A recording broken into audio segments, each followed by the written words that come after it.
I'm glad everyone's here. If you're interested in the markets and what's going on in the markets, then this is a good place to be. And I've been asked today to do a special part on Excel spreadsheets and how to use them for financial analysis. So I'm going to cover that today too. So let's go over the markets real quick and see what's going on. And I got to say, I hate to say I told you so, but I remember the last time we talked last Sunday, I was like, man, next week's going to be crazy. And sure enough, it was. This was such a crazy week. It was unbelievable. And in weird ways too. So a lot of the economic data was bad, but the earnings were good. And then when the worst economic data hit, the market rallied really hard. That was the weirdest thing. And then everything fell apart. The wheels came off again, of course. So it was a bad week. So just as a reminder, I say this every week, but I'm going to put the slide up again. What makes stocks go up and down? Stocks go up when you think their earnings are going to be good or better than expected, or the earnings are rising. Stocks go down when you think the earnings are going to be bad, or if they're going to be declining. And it's about future expectations, right? So it's about earnings. It's about the earnings for companies. That's what makes stocks go up and down. And this is really highlighted this week because all the economic data was pretty terrible, and it's obvious the Fed's going to keep raising interest rates. Yet the companies that reported good earnings, their stocks went up. And it's not a surprise to me, and I know it's not a surprise to you either, because I know that you listened to me last week and the week before, and we looked at the CPI chart, and you could see which industries were, I wouldn't say enjoying, but I would say partaking of inflation and raising their revenue. And a lot of those companies reported over the last couple of weeks: General Mills, PepsiCo. Look, I know those are boring old school companies that just sell food and beverage, but that's where the action is these days. Those are the growth companies. That's where the earnings are going to go up. Changes in growth rates. So if their expectations were good and now they're getting even better, then that is going to make the stock go up. The same is true of companies like airlines and hotels. Things were expected to be bad, but they're getting less worse. And even with healthcare, like Walgreens Boots reported this week, things were getting bad, but now they're getting less bad, and it looks like they're going to turn the corner and start getting better. Changes in growth rates. If things start making that corner and start improving, the stocks are going to go up. That's how it works. Oh, and of course, the changes in the discount rates. So we have to discount our future cash flows. That's how this game works. When interest rates go up, when the cost of money goes up, we unfortunately have to change our valuations on our stocks and bonds in particular, especially bonds. But a lot of it's about future expectations. So we're going to look at some of the economic drivers this week, and we're going to look at some of the earnings reports that came out. And I'm going to highlight the ones that we talked about last week, that the earnings came in good, and then the future expectations were raised. When a company beats or meets expectations and raises future expectations, the stocks go up. You can't even beat a stock like that when the market is down as bad as it is. Almost all these companies, the stocks went up. Okay, so let's face it. This is a terrible week. We had bad, bad, bad. Then all of a sudden, this terrible news, and the stock market rallied a huge amount, which was crazy. And then, of course, everything was bad again. And the market ended up lower than where it started. So it was a bad week again. It's a choppy market. Volatility is not your friend. When the market is volatile, it's best to look for safety plays like healthcare, utilities, consumer staples, things like that. And oddly enough, right now, airlines, which is the weirdest thing. So here's what we were looking at last week. We had the producer price index. I'm not even going to cover the FOMC minutes. That goes without saying that it was bad and hawkish. Producer price index, we talked about it last week. The forecast that it was previously down. It's going to go up 0.2%. It was up a lot more. That was bad. That drove the market down. Then we had our Thursday. We had our core inflation rate, which was bad and went to worse. And so the Fed's going to keep raising rates. That's all there is to it. They just are. You can't stop it. It's going to get worse and worse. Inflation rate year over year ticked down a little bit, but the core rate, which is what they focus on, was much higher. And then, of course, we had these other things where retail sales were expected to be up and they were not. And then consumer sentiment was expected to be up, and it was up, except for inflation expectations were also up. And that's going to make the Fed raise interest rates even more.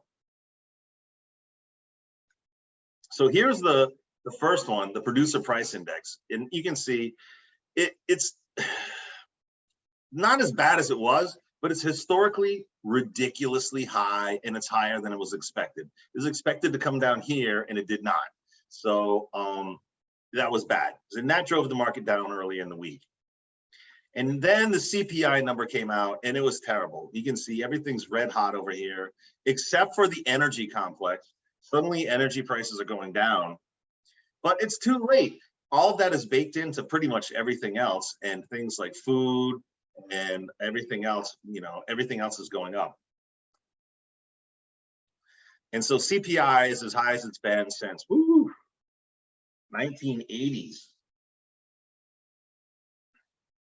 I mean, core CPI hasn't been this high since, 40 years ago. It's really ridiculous how high it is. So welcome to the real world, everyone. There have been entire generations of people who have never experienced inflation this high, unless you're my age or what you're experiencing right now, where prices are going up. There are shortages of products. There's shortage of gasoline and diesel. It's really ridiculous what's going on right now. We have a serious supply shock problem. And food being one of the worst ones. Food prices are up 13% year over year. And it's really disingenuous. I know some of you probably didn't watch that interview with President Biden 2 weeks ago. And the interviewer asked him about inflation, and President Biden said, it's only up an incy-teensy bit. No, it's not up an incy-teensy bit. When the price of the things you buy to eat every day go up 13%, it's not an incy-teensy bit. It's up a lot, and it's really upsetting a lot of people, and it's causing demand destruction. You just can't buy as much stuff as you used to unless you get a 13% raise. It's as simple as that. So let's look at some of the economic reports, and then we'll talk about how this impacted different companies. Let's start out with CPI for the month of September, up 0.4 on headline, double the expectations, and that is the highest since, June, when it was at its peak at 1.3. That was the highest since 2005. If you strip out the all-important food and energy, also 0.2 hotter, up 0.6. That's the hottest since June, when it was up 0.7, high water mark all the way back in April of 21, at up 0.9. Year-over-year numbers, 8.2, hotter than expected, but cooler than the rear view mirror. 8.2. Until we get a revision, it follows 8.3. The high water mark here was 9.1. That was in June, going back 4 decades. And finally, year over year, strip out food and energy, also hotter than expectations, up 6.6. That follows 6.3, and 6.6 is a new high. The old high was 6.5 in March. That went back to 1982, but in 1982 we went all the way up to 9.3. So even though it's a new high water mark, it doesn't change the comp back 4 decades to 1982. If you look at yields, they are just skyrocketing. We're almost back up to 4% in tens. Now let's go to initial jobless claims, 228,000. That is up 9,000 until we get a revision to the 219,000. And on continuing claims, 1,368,000, darn close to expectations. Very close also the rear view mirror, 1,361,000. But we can really see the yields have shot up here to 4%. And if you look at what's going on with regard to 2-year note yields, they're all the way back up to 4.32. So this is a hot number. And with the expansion on that 6.6 on the core, and we all know it's about food and energy, this is definitely going to pique the ears of our central bankers domestically and globally. It's going to make the dollar index much hotter, and it may also. And of course, Zoom doesn't want me to do it. It keeps saying, just move away from this window because it doesn't want me to do that. Okay. Oh, so already Angeline's pinging me in a direct message saying, are you going to talk about using Excel to do stock ratio analysis? Yes, I am. But we're not going to do that yet. We're going to do this first. We're going to talk about what happened in the market, why the market's been so choppy, and we're going to talk about why the market might be better in the future. So complicated. All right. So here's what was going on. The market was down. The economic data was bad, and then it was bad, and it was bad, and it was bad, and it was bad. And then, oddly enough, the strangest thing happened. The market rallied really hard on that weird CPI data. And then you can see why, because people who trade based upon technical analysis, they see things like this. They see things like this right here, where the market is outside of its Bollinger Bands by a wide margin, which means it's probably due to bounce back. Its relative strength index is really below 30, way oversold. And so I don't know if it's people or maybe people who are using computers to buy and sell stocks, but when you see things like this, it makes you want to buy stocks. And in this case, the entire index, the entire S&P 500 was way, way, way oversold on that bad CPI data. Maybe that bad CPI data should have made the stock market go down a little bit to here and then trade like sideways for the rest of the day. But instead, the futures market drove it down tremendously. It was down 2 or 3% in the morning at the open. And that triggered a lot of computer programs that saw that and said, wow, the market's way oversold. Now's the time to buy. And they stepped in to buy, fully not knowing that the market was going to go down again because the data was actually really terrible. And interest rates are going to go up and earnings are going to go down for companies. But when you see this and you see this, and listen, you can tune into Mark Arbiter's call later tonight when he does his technical analysis of the market. I'm sure he's going to tell you the same thing. It was purely a technical bounce. Probably a lot of machines were buying stocks without knowing what's going on. Because machines are stupid, computers are stupid. They do what you tell them to do. If you tell them to buy a stock when it's way oversold, they're going to do that.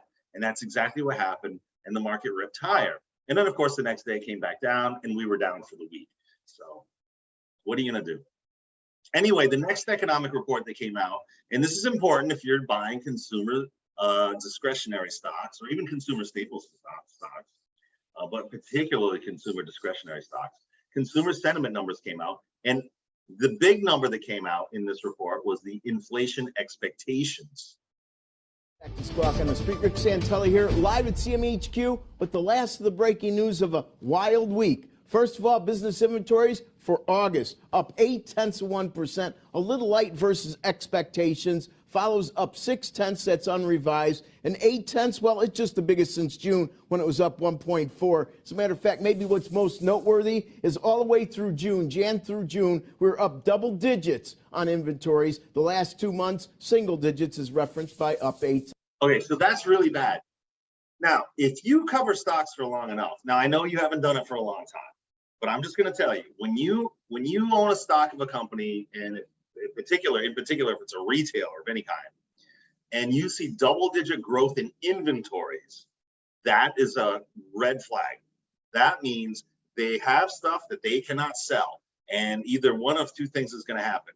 Either they're going to discount it to blow that inventory out, which means their earnings and their gross margins are going to be down, or they're going to sit on that and all their cash is going to be stuck in inventory.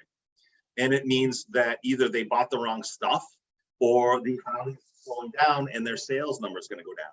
In any of those cases, it doesn't matter. That's all bad.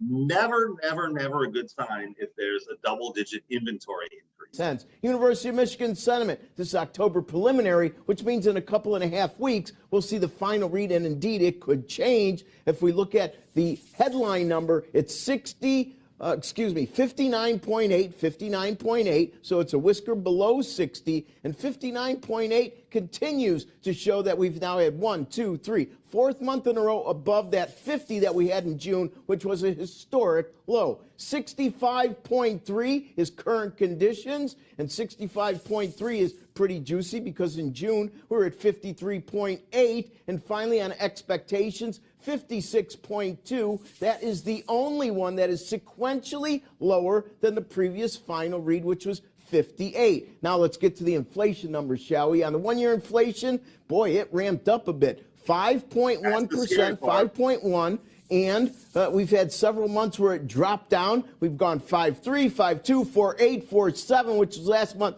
Now back up to 5.1. High water mark here was in March, and that was 5.4. That goes back to 1981. And finally, if we look at 5 to 10-year inflation, it also ramped up a bit, 2.9%. High water mark several months. The last being June was 3.1. All right, so the inflation expectations are high, and that's going to scare the Fed. Now, we've gone over this chart before. I'm going to go over it again because I want you guys to pay attention and quit buying Tesla and Apple. There's nothing wrong with Apple, trust me. And Tesla's a great company, but it's a little overpriced. But the thing is, you want to look for stocks in these sectors that have pricing power. And this is sort of the dates are sort of in reverse if you look here at the top.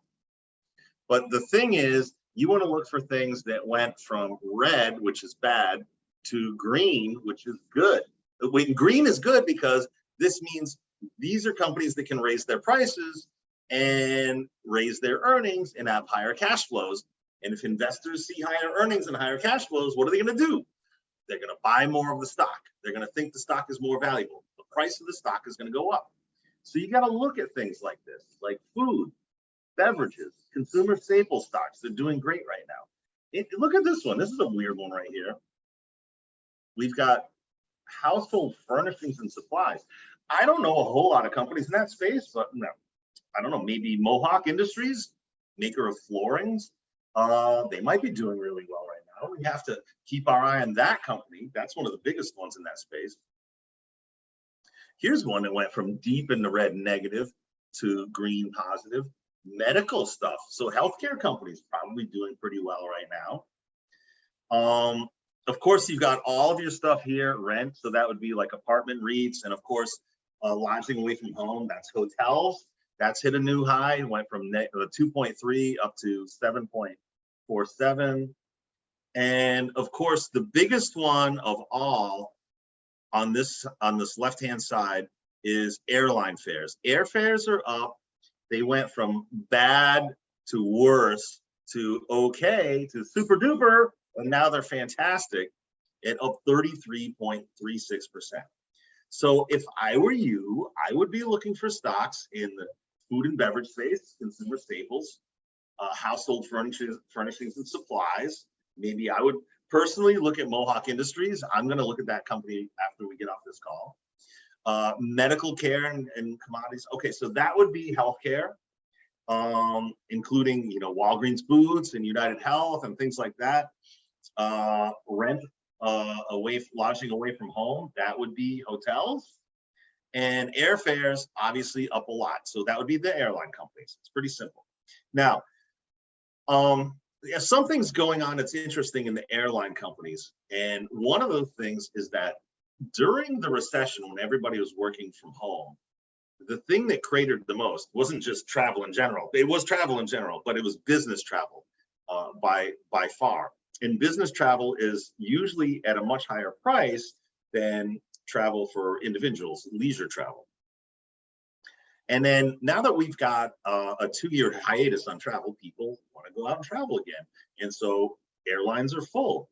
And they're not adding more routes because there's a shortage of planes, there's a shortage of pilots. So they have tremendous pricing power. But the thing that's been happening recently isn't just that people who miss their weddings and family reunions over the past 2 years want to go out and travel, and miss their vacations, they want to go out and travel. It's that now business travel is picking up again. And that means not only are prices going up, but margins are widening out. Airlines are getting more profit. All right, so what drives stocks higher and lower? earnings, earnings. So these are the ones that we were looking for last week. We wanted to see PepsiCo reporting. Let's see what happened with PepsiCo. PepsiCo reports third quarter results, raises full year guidance. Oh, beat and raise. You can't get any better than a beat and raise. If you beat your earnings expectations, stock goes up. If you raise the future expectations, the stock goes up. Look, it's a food and beverage company. I've been telling you this for weeks. I know it's not exciting. I know you guys don't think of this as a growth company. You want to buy semiconductors and NVIDIA and AMD and all those companies. Those companies, their earnings are going down. Those are not growth companies in this market environment. The boring companies are. This company is beating and raising.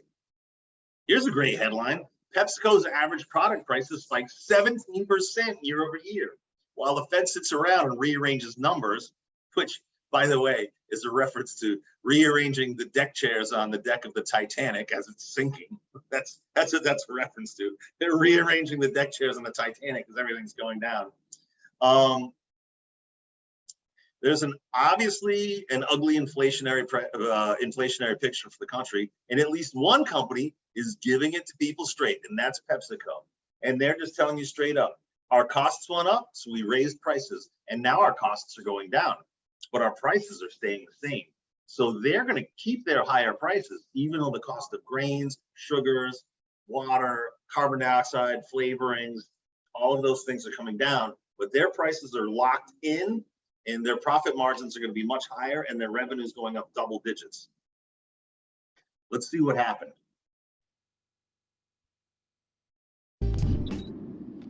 Consumer staples among the leaders here in today's gains after Pepsi posted a beat on both the top and bottom lines. They also raised their full year forecast. Taking a look at some of these numbers, organic revenue up 16% growth there. The growth was also broad-based.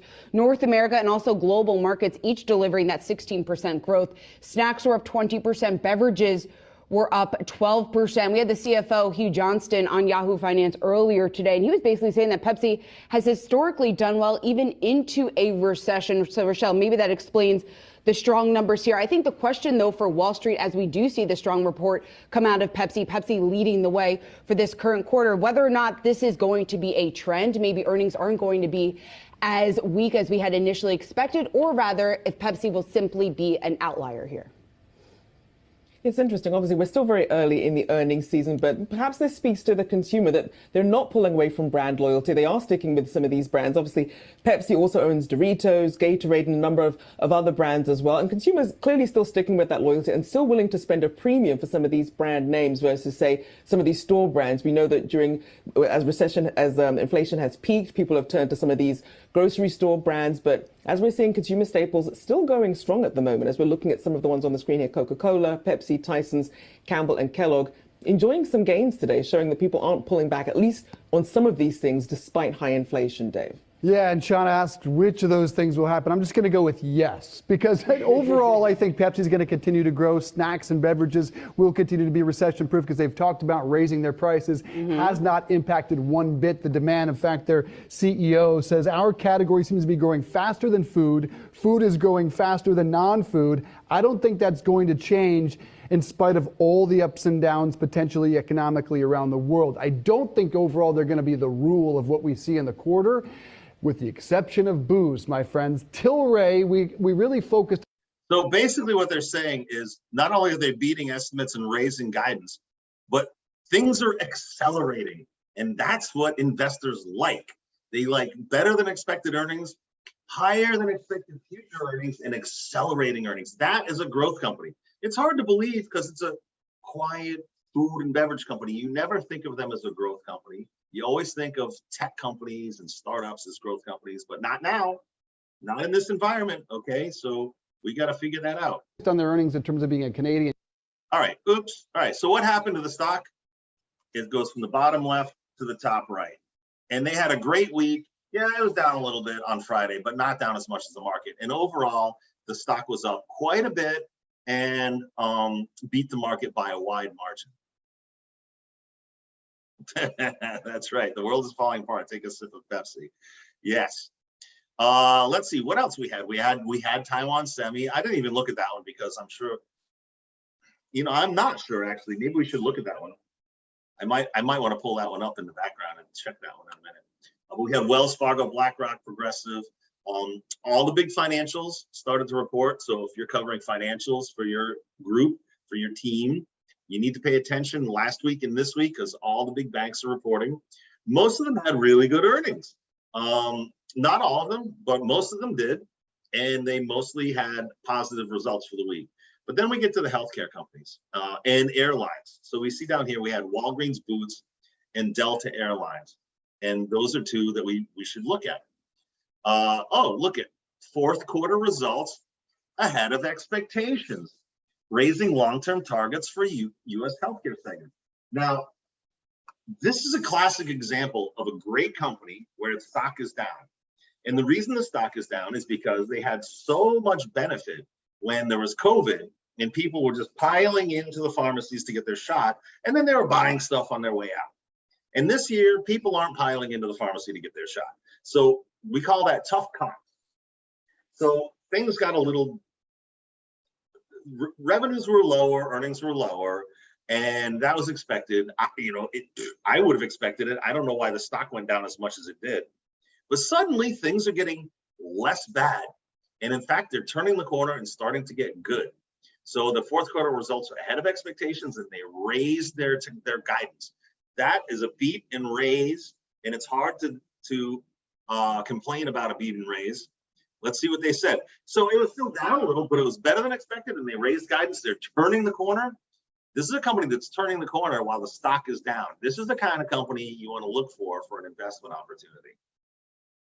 Alyssa, Walgreens posting adjusted fiscal third quarter earnings of 96 cents a share. That beat estimates, but down 30% from a year ago. That quarter was when we saw the peak COVID vaccine volumes.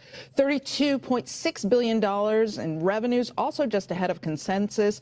The pharmacy chain maintaining full year guidance. Now, during the quarter, pharmacy sales were down 9.7% with weakness in specialty pharma and no boost from those COVID boosters.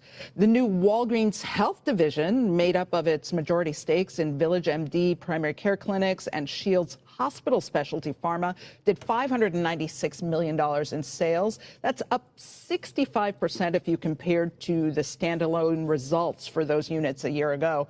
U.S. retail comps up 1.4%, driven by home tests, cold and flu. Digital sales were up 25% after having been up 95% during the comparable quarter a year ago. Now, in international, $5.3 billion in sales came in a bit below estimates, but Boots UK comps were up 24%, led by beauty and digital sales. Walgreens having announced this week that it is going to hold on to Boots for now because buyers can't get financing in this environment. Company.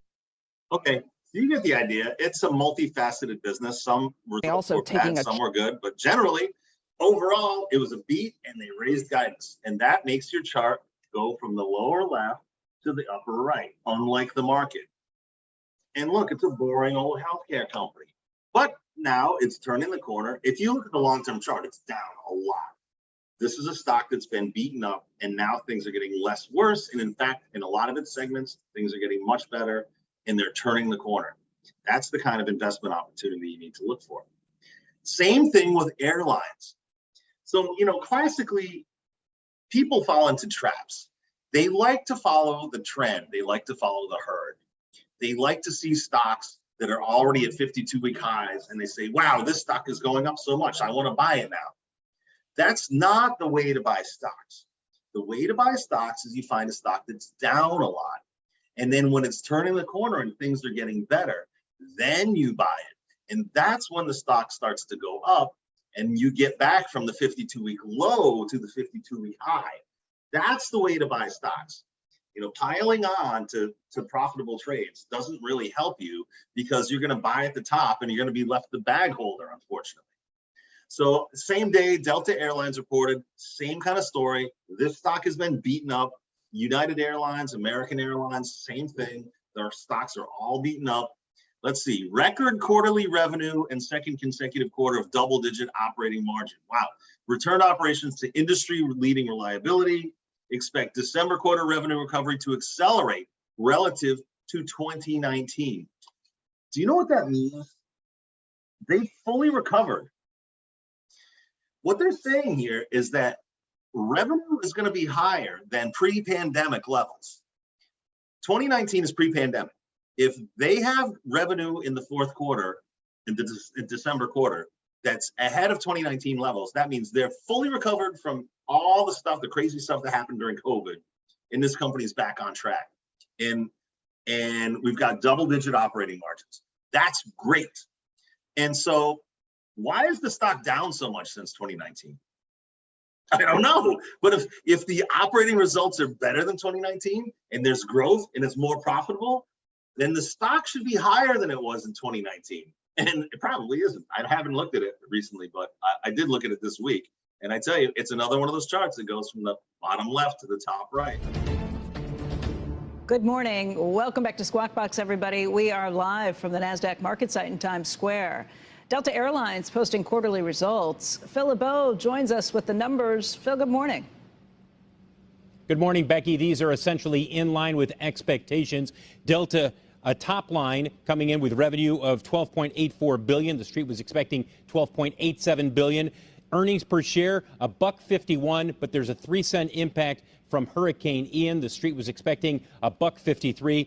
Operating margin of 11.6% in the third quarter. We saw the revenue increasing. We saw the demand increasing. That's going to extend into the fourth quarter. This is why the shares might be moving a little bit higher this morning. The Q4 guidance, once again, giving guidance on an earnings per share basis. That's what Delta is doing. Remember, they suspended that during the pandemic. The company expects to earn between $1 and $1.25 in the fourth quarter. The consensus going into the fourth quarter was 79 cents a share, so much higher than expected earnings per share guidance. Revenue will be up 5 to 9%. Most analysts were expecting revenue to be up 1 to 5% with an operating margin of 9 to 11%. Don't forget, coming up next hour, we're going to get better perspective on the demand that is out there. Oh, so they even talked to him live. All right, so let's see what happened to the stock. Yep, same story. Good earnings means you go from the bottom left to the top right. That's a good sign. That's a good week for these companies. And look, just look at the inflation report. You know who has pricing power? Food and beverage companies, airlines. Things are going to get better for these companies. Let's see, who else did we have? Oh, yes, the other big financials, JP Morgan, Morgan Stanley, Citigroup. They all reported pretty good numbers. US Bancorp, First Republic Bank, of course. But let's look at those boring old healthcare companies, which, by the way, have a lot of pricing power, as we saw in that CPI chart. Let's look at United Health, UNH.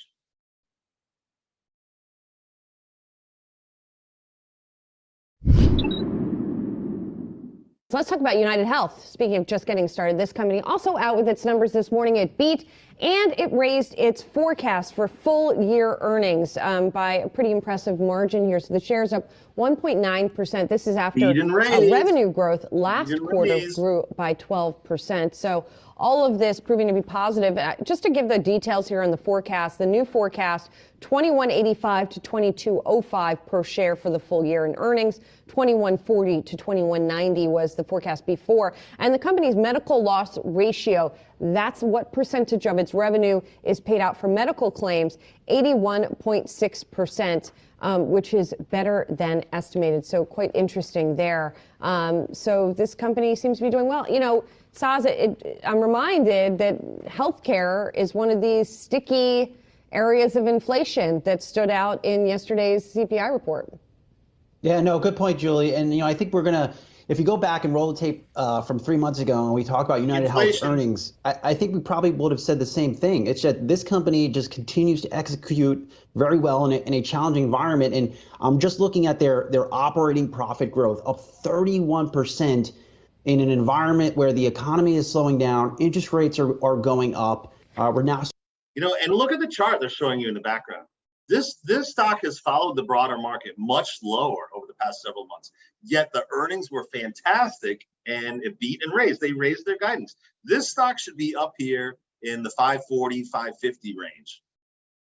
Starting to see layoffs pick up, and here you have United Health with another really good quarter on the profit line that sticks out. And I imagine a company like a like a Cigna, perhaps they even had a good quarter as well. But again, United Health just continues to knock the cover off the ball here. You know, I think it's amazingly critical to track the demand even that we're seeing coming out of the pandemic, or even 2 years removed from the onset and the depths of the COVID-19 pandemic, in this question that consumers may be asking themselves. And the demand that we see over the course of this earnings season, it's not going to be the same when you think about United Health and you think about a Delta, revenge travel, and group that in perhaps with revenge, just checking in with your doctor to say, am I okay? There are a lot of catching up, elective procedures, things of that nature, but then also just ensuring that in the rudimentary health checks that have been put off for some people, ensuring that you do have that access point. I think that's where United Healthcare stands to benefit in this period of time, because people are going to be leaning into that, and that props up some of the demand here. So yes, revenge travel, that's one thing for Delta and all the airlines that we've been discussing and tracking, but then on the United Healthcare side of the business and the PBMs, even if you will too, and how that kind of translates into their business. Yeah, so good earnings from a lot of companies this week. And of course, when you beat and raise, the chart goes from the lower left to the upper right. So look, don't be afraid of the companies that have pricing power, even if they're slow growth, boring companies like healthcare companies, because they're very defensive. And when the market gets choppy, investors want to rotate into defensive companies like healthcare, like consumer staples, like food and beverage companies. And those are now the growth companies. So, you know, don't look a gift horse in the mouth. If those are the stable stocks, and the ones that investors rotate into when the market's bad, and they're also simultaneously the growth companies, okay. And if the stocks are cheap, go ahead and buy them. Now, they're not necessarily cheap for the staples companies, though, because, and we'll look at that in a second when we talk about spreadsheets and how to build a comparison sheet or count sheet. But for some of these others, the healthcare stocks are beaten up. These airline stocks are beaten up, and now they're growing again. And so that's why the stocks are starting to recover. So take advantage of that. All right, so here's what's coming up this week. We've got some boring stuff on Monday. Tuesday, if you're covering industrials for your team, you got industrial production, you got to check that out. It looks to be a little bit lower than it was, but it's still forecast to be pretty robust. And let's see what else. But down, month over month. So yeah, so things are declining, but you know, still year over year they're up. Let's see, crude oil stocks, that's gonna have a big impact on energy prices. Wednesday and Thursday is when it really heats up. There's not a lot going on Friday, but Wednesday we've got housing starts and building permits, and one leads the other. And if you've taken a class with me, you've heard this a million times. I'm going to tell you again, especially for those of you who have not taken a class with me. Building permits lead housing starts. You can't get a house, you can't start building a house without a building permit. So that's the leading number. That's the most forward-looking economic indicator for housing starts. Housing starts is one of the most important forward-looking economic indicators. Why? Well, I'll explain it to you. When you build a house, you have to hire a lot of people and buy a lot of things. You've got to hire the surveyor, the architect, the landscapers to bulldoze the property, and excavators to dig out the basement, the stonemasons to build the basement. Then you've got to hire the carpenters to frame the house, the roofers to put a roof on a house, the glazers to put the windows in, the painters to paint the house, the plumbers to put in the pipes, the electricians to put in the wiring. That's all copper. That drives up the price of copper. And then you've got to put in your sinks and your tubs, your dishwasher, your stove, your oven, your microwave, your washer and dryer, your heater, your air conditioner, your clothing washer and dryer. All of these things cost a lot of money. Then you've got to pave the driveway and everything like that. So you're buying a lot of commodities in terms of concrete, timber, asphalt shingles, asphalt for the driveway.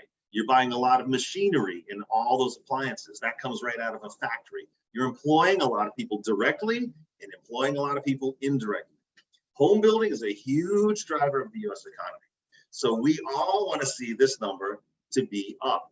And it looks like it's going to be down a little, but we want to see it above this consensus because this is one of the weak spots in the economy right now. With rising interest rates, that's driving mortgage rates up. And if mortgage rates keep going higher, what's going to happen is housing starts are going to decline, and that means people are going to get laid off. And ultimately, I think that's what the Fed's angling towards. They want to stop the tightness in the labor market and decrease inflation by reducing demand. So if they reduce building, they're going to reduce demand by people are going to buy fewer appliances from the factory. The factory is not going to pay as much overtime. You know, carpenters and painters are going to have fewer hours. You know, it's incremental steps throughout the economy. So we're going to see, this is going to be an important day on Wednesday. It's going to be an important one. And then, of course, on Thursday, we've got existing home sales. That's a big one. But then we've got job owning season. Job owning is when the Fed doesn't actually do anything, but they just say things. So they're not going to raise rates, but they're going to talk about how much they're going to raise rates on this day, this day, this day, this day. So we've got four of them, four of the Federal Reserve presidents, not the chairman, but the presidents coming out and talking about what they're going to be doing, what their outlook is. Okay, and so here's our earnings, and I apologize for the grainy picture, but it's a screenshot of a screenshot. So here are the earnings we got next week. We've got some important ones. We've got Johnson & Johnson, that's a big healthcare company. Netflix, let's see if they can get their subscriber numbers turned around. Procter & Gamble, big consumer staples company. IBM, big tech company.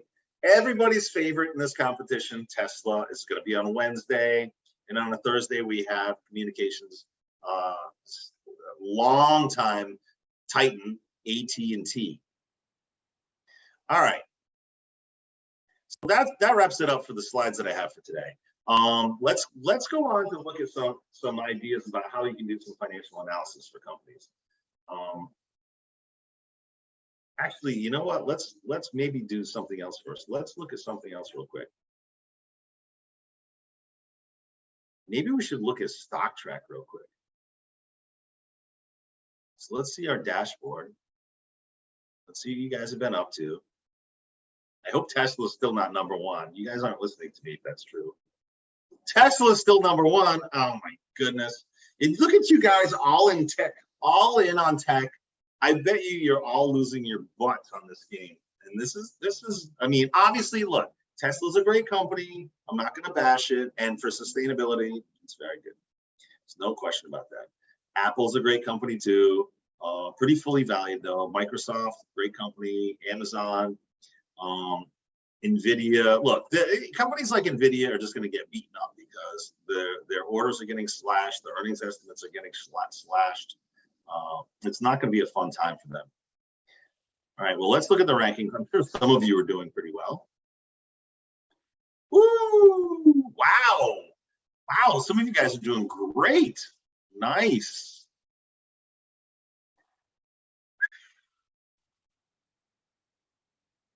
Yin Capital up 4%. Boo Boo up 2.56. Brendan Warmack with 78 trades. That's quite a bit, up 1.83%. Ready Eddie up 1.69%. Ordinary Students up 0.88%. Ethanol up 0.42%. MM Investments up 0.21. Wow, this is really good. You guys are doing pretty well here. I'm happy that I'm seeing so many people in the positive. We got a few people with just one trade, but most of you have put in quite a bit of effort, especially Brendan. That's very nice. But let me see what the downside is here. Oh, good. So everybody's doing pretty well. Oh, this is fantastic news. All right, I'm glad to see everybody's doing pretty well here. Excellent, excellent, excellent. Okay, very good.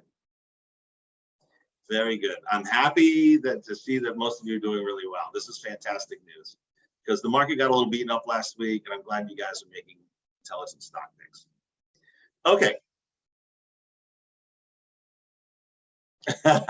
You have to keep clicking for the next page. I don't know. That's only 2 pages, right? I mean, you want me to click next? There's not a last, right? That's it, right? Oh, you were right. Uh-oh.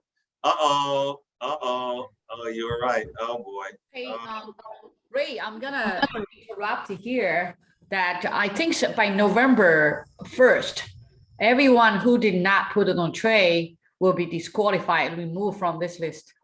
So if any, we're gonna make sure that everyone, if you are listening here, if you want to join competition before November 1st, you still have a chance. Okay, and also we make decision that everyone join a YSIC will end 10 hours volunteer hours because you spend time to research for ESG. About the ESG requirement, we're going to coming out more. But anyone sign up this, you will end 10 hours volunteer towards your president volunteer. And also, please make sure that happen. You still can register. You can invite friends register. Okay. Sorry, I'm just want to mention that. So Ray, go ahead.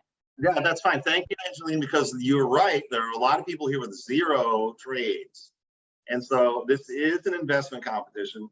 First of all, you do have to be invested by certain deadlines. And by the end, you have to be 100% invested. So you need to get started now. And if you're not, you will be disqualified, like Angeline said. So you can't just sit on your hands. Look, you're not going to win anyway if you're with 0 trades. There are so many people that have positive results that are ahead of you. So, you're going to have to, quit sitting on your hands and actually dig in there and buy some stocks. And, it doesn't matter which stocks you buy. Try to make intelligent choices, but you're going to have to buy something or you're going to be out one way or the other. So, all right.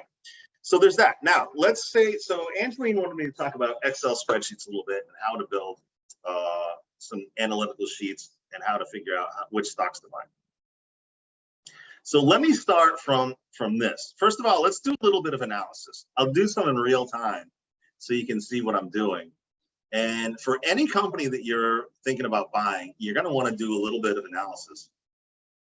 Let's say so the second biggest one was Apple, right? So ticker is AAPL, and I'm going to put in IR for investor relations, and I'm going to click go, and then we're going to see something right here, investor relations. What we can see here is all of the press releases, fourth quarter results, listen to the conference webcast. You need to listen to these. They're going to tell you what's going to come up in the future. They're going to tell you what's going on, their victories, their defeats. But here's the other important thing. And the most important thing is, let's see. So here it is in PDF format. I'm going to show you a way to dig it up in an Excel format. And that's going to be much more helpful for us.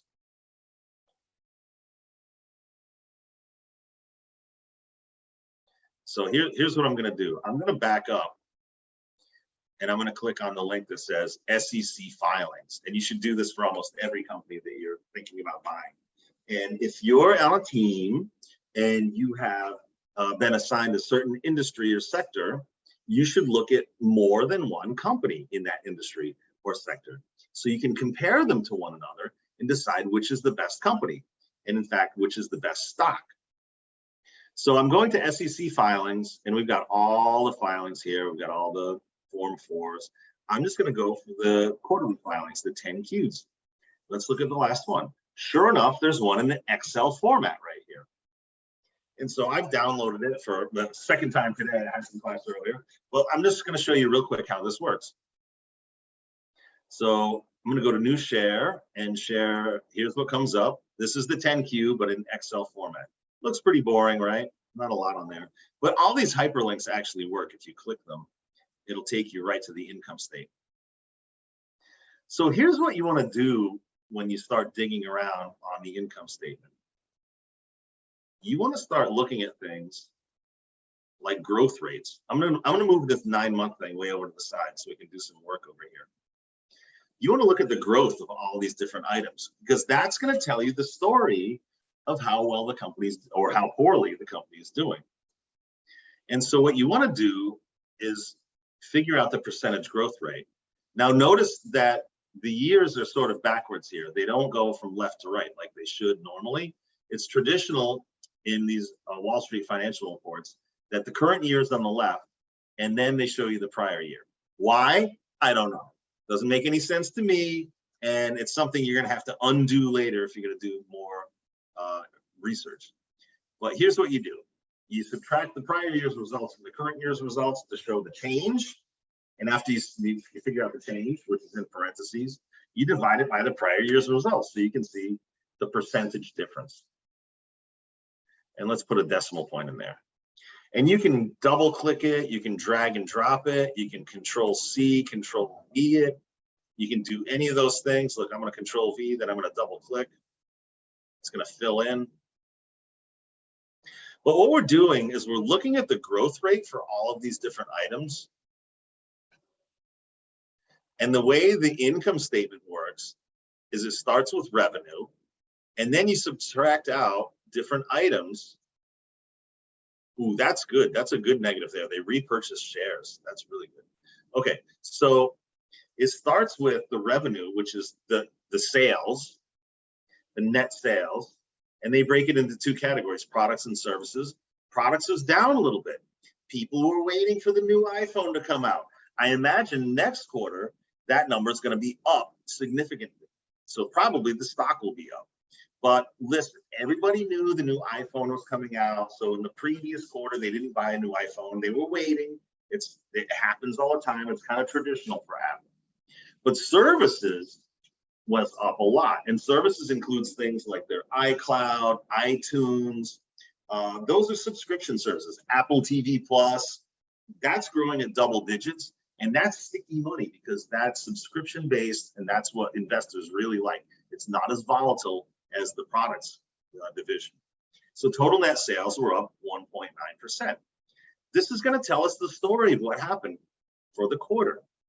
Now, what were the cost of sales? So what we're going to do is first they're going to show you the sales, then they're going to tell you what the cost of sales were. The next thing they're going to do is take out those fixed costs like renting the office space and paying the CEO and his secretary and all that stuff.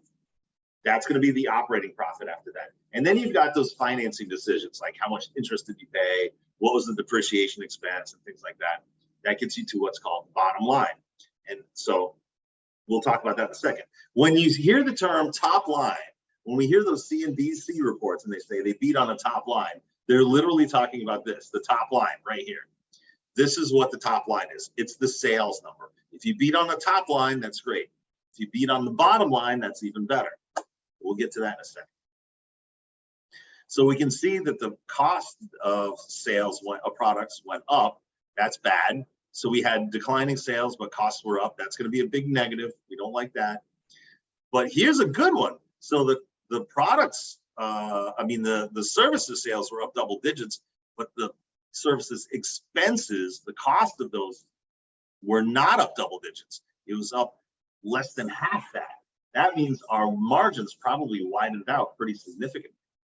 Total cost of sales were up 1.9%, kind of in line, I guess. They balance one another out. And our gross margin, actually, that should not be called gross margin. That should be called gross profit. This number is this number minus this number, basically. So if you were doing this like mathematically, and you wanted to make it look pretty, you'd put a line there and you put a line there. So you're adding up these two revenue numbers, that's your total revenue. And then you're adding up these two corresponding expense numbers, and that's your total expense. And then you subtract the total expense from the total revenue, and that gives you your gross profit. Now, gross margin, they kind of mislabeled it. The gross margin, and this is an important thing to look at for your companies, is the gross profit divided by the total revenue. And if you do that, you can see that for every dollar of sale, you can look at it in percentage terms or dollar terms. Let's look at it in dollar terms. For every dollar of sales, Apple is making 43 cents of profit. So they have 57 cents of expense, which, look, they have expenses. Those iPhones are not cheap to make. But 43% of it is profit, and that can pay for the overhead, advertising, things like that. And let's just drag this over to see what it was in the previous year, and it was about the same. So no big change, not a big deal, kind of a quiet quarter for Apple. Some segments grew, some didn't. Gross margin stayed about the same. Total profit, gross profit was up a little bit, not a big deal. Then they spent a lot on research and development. Wow, they're really getting ready to kick out the new generation of iPhones. The SG&A, the selling, general, and administrative, is also called SG&A. That was up 11% also. And so at this point, any expense number that's higher than this number, this 1.8%, is going to make your total profit go down. So the operating income was, let me insert this so we can separate that, was down. Yeah, so just as I suspected, but because all of these items were higher, they grew, the expenses grew faster than the profit grew. The operating company profit was minus 4.4, it was down a little bit for the quarter. We can do the same thing here. This is called the operating margin, and this is where you divide the operating profit by the total revenue. Again, you'll probably want to look at it in percentage terms. And you can see if that was up or down. It's probably down, and it is. It's down pretty significantly. But it's still pretty strong, 27%. And then you have all of your non-operating items here, like financing items, income taxes, things like that. Income taxes were up. That's weird. Hey, that's a red flag right there. I don't know why profits were down, but income taxes were up 38%. That's a bad sign. And the net income was $19,442,000,000 versus $21,744,000,000, down 10%. So that's not good. This would be your net margin.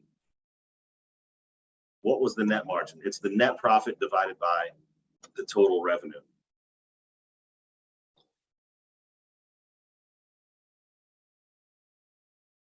So these are just some of the things that we can look at. Earnings per share were down, but they weren't down as much as net income was down. And the reason is they repurchased shares, so they had a lot of cash flow. Now, some of the other things you might want to look at, just for example, let's see on the balance sheet, maybe you want to look at the debt to equity ratio, which would be the total debt. Let's see, the total debt would be term debt is here, commercial paper, oops. Anything else?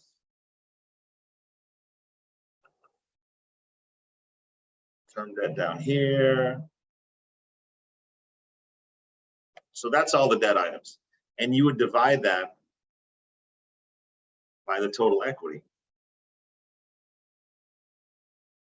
Wait, they're missing half their balance sheet.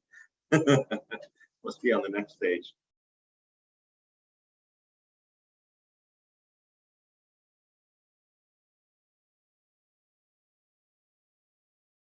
Total shareholders' equity right here.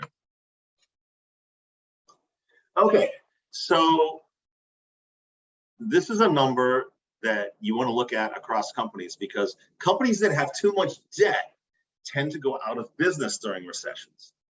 Now you want to look to see how much debt they have, and you want to compare it to their equity, because the equity is how much shareholders have invested in terms of their initial investment and their retained earnings and things like that. That's a big cushion. Some companies have no debt. Apple had no debt for a while, and they have great cash flow, so they didn't need to issue any debt. But they did anyway, just to increase their return on equity. And that's something we'll talk about maybe another time, since it's already 8 o'clock. Another thing, you know what, let's just talk about it. So since we're here, let's talk about the return on equity. So here's the total shareholders' equity, this line right here. And so let's see, what was the return on equity? And that's going to be the net income. Now you should always look at this in terms of the annual income, but I'm not going to do it for the sake of demonstration purposes. I'm just going to do the net income divided by the total shareholders' equity. And so it's 33%. Now you should look at the annual numbers, the trailing 12 months when you do this, obviously. But this is the kind of thing you can look to see if it's going up or down. It has a lot to do with how much debt a company has, actually. But return on equity is something you look at from one company to the next. And I'm going to show you how to use these numbers in just a minute. They mean nothing in a vacuum, right? If you look at the growth numbers, it tells you the story as you go down the line items. And you can tell what happened to the company during the quarter. Revenues in this segment were up, expenses were this and that, something's wrong with the taxes, et cetera, et cetera. But the debt to equity ratio, the return on equity, the current ratio, I'll show you the current ratio, which is the total current assets divided by the current liabilities. This should always be close to 1 or above 1. This is a measure of how much money a company has to pay its bills. If it's above 1, that means the company can pay its bills, even if something bad happens. So for example, there are COVID lockdowns. All the retailers who had a quick ratio below 1 went out of business because they could not convert their inventory into cash, and they therefore could not pay their upcoming liabilities. And by current liabilities, this means any debt that's coming due in the next 12 months. That's what all this stuff is here. All right, so what do we do with this? So here's the answer. We compare one company. So look, that took me like 5 minutes to do. So what you do is you do that for a couple of companies, and then you switch over to what's called a comp sheet. And I've got comp sheets for a lot of different industries. I'll show you one real quick, which I usually use in my class, which is the one for the beverage industry, since we were just talking about PepsiCo. And you look at the results over a period of time. Here's the fourth quarter results. Here's the first quarter results. And what I do is I color code it, because if you look at a bunch of numbers, it's just going to be a big blur, and you're going to be bored out of your mind, and you're not going to find out any information. So what I do is I do conditional formatting. And now, mind you, you can't select everything and then do conditional formatting, because it'll mess everything up. Because obviously some of these columns are going to have different numbers than other columns, and it's going to make everything messed up. So what you want to do is select each like item and compare it across companies by rating it. Now I do green and red. You can do blue to black or whatever you want to do. Oh, I got mine backwards there. So I want green to be good and red to be bad. That's how I want mine to work. So I just look for the green numbers, and if I see a lot of green numbers going across a row, I know that that company's doing well, and I can focus on those particular companies. So let me do that. I'm going to fix that for all of these instead of just doing Control Z. I'm actually going to go in and show you how to do this for each of these. So here's the gross margin. That's a number we just calculated. So here's the top line growth, and here's the bottom line growth. We talked about top line and bottom line. We showed you how to calculate that. And EPS growth, or in this case with Coca-Cola, decrease. And the gross margin, which is the gross profit divided by your total revenue. The change in that, which is 1 quarter subtracted from the next. Remember, don't do a percentage of a percentage, because you're going to get something really wacky. If your gross margin went from 1% to 2%, and you do the percentage of a percentage, you're going to say gross margins increased 100%. No, they did not. They increased 1%. So you subtract one from the other. Okay, keep that in mind if you're doing stuff like this. All right, I'm almost done here. Let me do a couple more of these columns. I'm going to fix it. I should just write a macro for this, right? That would be easier. I could have written a macro on the amount of time it's taking me to do this, to be honest. And this one's already set up. Okay, so we can look across the lines now and say, wow, I see a lot of reds here. Coke is probably the worst stock to buy, but here we have National Beverage Company and Monster Energy drinks with a lot of greens. Maybe at that time that was a good stock to buy. And you do this from quarter to quarter. Then you take that information and then you continue the comp sheet and look at the valuation of the stocks. It's one thing to know that a company is doing better than the other companies, but you want to look at the valuations too, because sometimes a company is doing great, but you can't buy the stock because the stock is too expensive. So what I've done over here is I've set up a comp sheet where I've got a whole bunch of data points, and what I'm going to do is compare these companies to one another in a similar fashion. And I color coded the sheet so I can see exactly what I should be paying for any of these companies at any given time. Now, How do you do this to automate it? I'm going to tell you a secret right here. So let's say you guys like to buy Tesla stock, which you do, obviously. You put in the ticker, and then what you do is you go over here to data tab, and then you click on stocks. And it's going to automatically figure out that I'm looking for Tesla. And I select Tesla. Okay. And so now it knows what I'm looking for. And then when I want to see an updated price, and this is the beauty of doing this in a spreadsheet, because you can have the spreadsheet automatically update. And then it will fill out the formulas for your PE ratios, your price to book ratio, your PEG ratios. All those things will automatically update every day. And so if one stock goes up a lot and another stock goes down a lot, the colors are going to change, and you're going to see, wow, suddenly this stock is cheap compared to the other one. Maybe this is a good time to buy it. Figure out why it's cheap, but usually there's a reason. So I've got equals, I select the ticker, and then I do dot price. And it automatically gives me the last closing price of Tesla Inc. So I'm not going to use that for this spreadsheet, obviously, because I'm talking about beverage companies, but I'm just wanting to give you an example of how that works. But what you do with that is then you link it in to these other things. So I've got my PE ratio here, which is looking at the updated price and my estimate of earnings per share for this year. And then my estimate for earnings per share for next year. So I can see if my PE ratio is going down or up. That's good. I can see which one's higher or lower. Monster Energy beverages, as we saw, had great operating numbers. And so it's a more expensive stock. Coca-Cola had bad numbers, and so it's a less expensive stock now. Even though it's a great brand name, it's having some operating issues. PepsiCo is interesting here because Pepsi just reported great numbers, and the stock is kind of in the middle of the road. It's kind of average, which is different than these growth companies. Then you can look at the book value of the company. And that's something you can calculate on the balance sheet. You can see this all references my other analysis of these companies on other just like I showed you with the Apple balance sheet, you can calculate the book value per share, and then you plug that in and update it, and then look at the price to book value with the updated prices, see which stock is cheap, which is expensive. Wow, Keurig Dr. Pepper looking pretty strong in here. I like that company a lot, and it's gotten some upgrades recently. The stock's done really well. But then we look at things like the PEG ratio, which is the PE ratios divided by the EPS growth rate.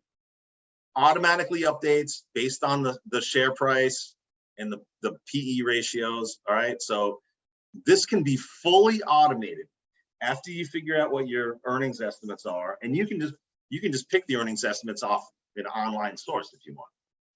Then when the prices are going up and down, the spreadsheet automatically updates.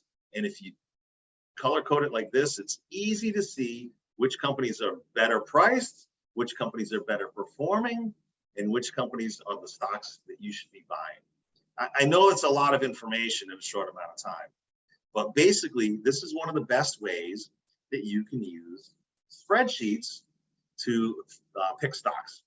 So hopefully that was helpful for you. Now, if we had another couple of weeks, I could show you how to build an earnings model and do discounted cash flow analysis, which is really the best way to pick stocks using the spreadsheet.